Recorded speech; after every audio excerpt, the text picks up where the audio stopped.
motor o motor amo ang karsada perting kalapok basta mag-ulan. Pero kung di mag-ulan okay ra siya, pero inaani ra gyapon siya uga lang. Pero na unahan dapat simento na siya guys. Dali ni siya sa pangalalan Silangit project of our mayor and sa barangay pod.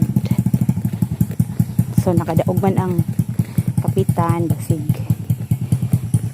tigwaso na daw ni